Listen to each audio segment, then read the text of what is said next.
brought to you by Irish-owned and operated Travel Department. Let's see more.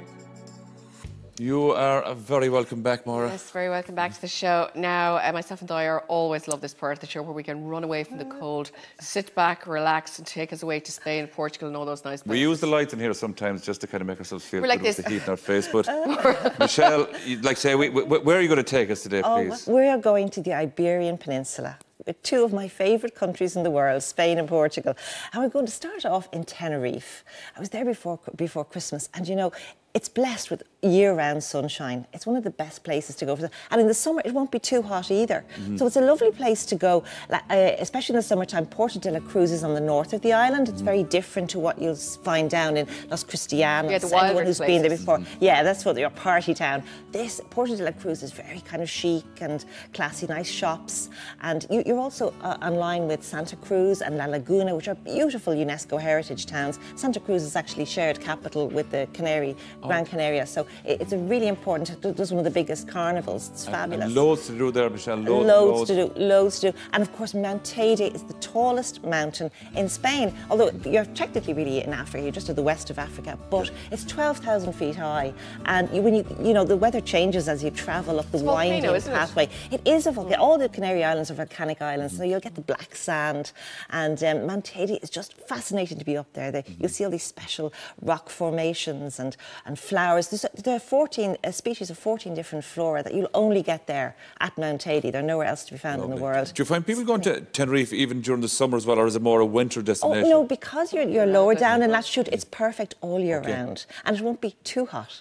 You know, because you've got you're on an island and it's surrounded by water, so it's fabulous. I just love that. We have a love affair with the Canaries in Ireland, don't we? And Lanzarote, I think, is up there as well. Absolutely. But I suppose that it is really where you can go for winter sun without going to the Caribbean. Absolutely, and this tour, you know, takes in culture. You've got wine tasting. You've got lots of other things going on. So it's not just, you know, lying in the sun. This is particularly like this. Now, on to mainland Spain. Loads to see here as well, of course. Where do we even start? Well, the Costa Brava, we're heading up to the northeastern side of the country. So that strip has got beautiful beaches, fabulous coastline, lots and lots of towns like Cambrils, Salou, places that you will have heard of before. But the Costa Brava's got Peneda del Mar or Santa Susana are two lovely seaside destinations you can stay that are a good base for going to see of course, Barcelona. Where do you fly into? You'd fly into Barcelona or Girona, actually, either, Yeah. because they're equidistant. But it's just beautiful up there. A full day in Barcelona will be spent. You'll be brought around on a guided tour, and you'll get to see Gaudi's magnificent cathedral, the Sagrada Familia, which is one of my favourite monuments, architectural buildings in the world. It has such a story to it. Gaudi was very eccentric. He actually he lived in the cathedral. He loved it. But you'll also get to go to Montserrat, which is up in the Catalan mountains, and that is a Benedictine monastery. Yeah. Oh, it's fascinating. There's a famous Black Madonna sculpture up there, which you can go and see. It's going to be very good fortune to see it. And these guided tours, they just take you. They will take you. They do all the hard work for you. Absolutely. Because otherwise you'd have to take a car to go to those kind of monuments, wouldn't you? And you know, I was looking up, if you wanted to go on a tour to Montserrat last night via tour, it's 100 euros, you know, and this is all included in your cost of everything, plus some evening meals. Plus things like cava tasting, which when you go up to Montserrat, you'll be doing that, you know. So that's why I love Travel Department. It'll hold your hand and bring you places, and it saves you, you know. It doesn't longer because everything is organised. You don't have to worry about it. Well, that's actually a very good point. Takes the stress out of it. Yeah. So we are going to go from there. Where are we going next after this now? Well, we're going actually to Andalusia, which is in the south. And, you know, the entire Iberian Peninsula used to be called Al-Andalus between the 8th and 12th century when the Moors ruled there. And it was a great time of golden enlightenment, science, inventions, art, philosophy.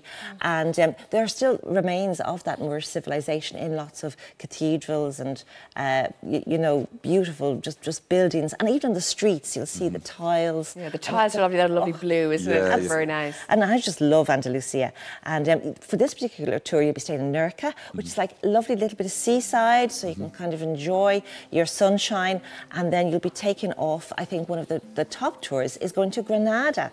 I've never been to Granada. I'd love to go to Granada. It's supposed to be stunning. Oh, it is absolutely magnificent. And it is one of the last Moorish the strongholds. Yeah, absolutely. And it's really well worth seeing. It's like a whole town. It's very well spread out. Michelle, you wouldn't want to come home now after seeing some of those scenes. I'm actually there already in my head. I'm remembering. There's a lot of Irish people go to Spain and go down around Marbella, Malaga and all that, and not see more inland or ups like places like Granada. You're missing out on a lot if you don't go there. And you know, people fly in and out of Malaga and they don't realise Malaga is a fantastic city in I've itself. heard it's fabulous. And like this year actually is the 50th anniversary of Picasso's death, and there are special exhibitions going on all over Spain, especially in the Picasso Museum in Malaga and in Barcelona and in Bilbao and other states. But like it's really you can immerse yourself in culture down there. When you think of Spain, really, it's quite diverse, isn't it? It The different, is. you know, from Bilbao to the other side of Bilbao, the more near France and all that. It really is. You've got the Basque culture. You've got so much. But I love Andalusia. You know, that whole region. And when you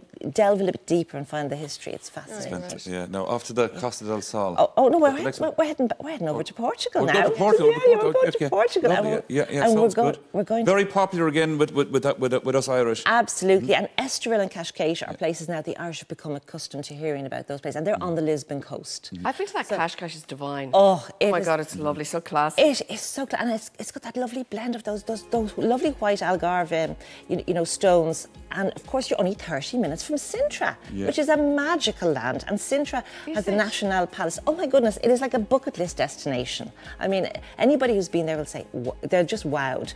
It's quite well spread up. It's in the mountains, and it's where the Portuguese royal family used to go for their summer residences. And you've got the Pene Palace, you've got the National Palace there. You've also got a Moorish castle. You've got so much to see just in Sintra. That would be a full day, you know, to get around and see everything. And you can just sit and have a coffee in one of the little local bars and do some shopping. Lots of lovely cork products, you know, like little handbags and things like that they make out of it. So Portugal's easy, charming. isn't it? They love kids. It's very easy to travel around there. And even say this time, I suppose in April and May, you're coming into some really nice weather there as well. I was there in February and I have marks on my feet from the sandals from the sun in February. Really? So, you know, you can be very lucky and you can have like 20 degrees in January and February. It just depends, but, you know. But Belém is a place you've got to see in Lisbon because, it's a fabulous town. It's beside the Monument of the Discoveries, and that's where kind of, you know, Henry the Navigator set forth and conquered South Brazil and lots of places in South America. But behind that, there's a little pastry shop where the original pastiche de nata is made, which is those little custard pies, you know, the ones, the gorgeous, real flavour and taste of Portugal. And that's where they originally come from. A little shop behind that. They're so nice. They're so nice. Now, are we going to the Algarve, which of course we all know the Algarve. We probably have been there at some stage of our lives. We think we all know the Algarve, but I go there quite a lot. I have a passion for it, and there's always something new to discover down there. And the travel department have got this fabulous tour where you're based in Albufeira or Vilamora, but they will take you to towns like Lagos. Lagos has a fascinating history. It was where the slaves used to be taken from, and it's got little tiny winding streets, fabulous marina, and of course that fabulous Atlantic coastline. It's an absolutely gorgeous town. It's quite spread out now because it's become a tourist centre, but it's fascinating. And then Silves in the mountains is it's about half an hour in, and that is a little town that is well worth visiting. It has another castle. Just as I say, it's so cheap when you stop off in these little coffee shops and you go for your wander. They do a fabulous medieval festival there. I went over for a medieval festival in the Algarve last September and it was wow. What happens at a medieval festival? Everybody dresses up in this kind, like from the 15th century, and there are fires everywhere, and there's suckling pigs, and you're eating from these goblets and local like beer. Sounds exactly like my wedding, yeah. And you know, the travel department are great. If there's something going on, they will look after you. I did a Danube cruise, and it was during the time of Oktoberfest, and they said, off you go now. They showed me how to get there and what to do on my day off. Do you know what I mean? So, you know, you can have a great mix of lots of things to do, someone telling you, and then you've got loads of time for the beach and the sun. Yeah, and I suppose we should say, that you're not just... You can do your own thing if you wish, isn't that it? Yeah. You're not tied to going on something. It's a gorgeous mix, and some of the tours are half day, so you can spend the afternoon on the beach, or vice versa, join them in the afternoon. And the thing, even when you're going to Spain and Portugal as well, Michelle, for example, it's only a 2-hour flight. Like, yeah, so you're not on a flight for 5 or 6, 7 hours. 2.5 to the Algarve, down to Malaga, the same 2.5. That's nice, because... It's really... You know what, I swear, I think when you're travelling with children, especially if you were going down to the Algarve, that makes such a big difference in your life.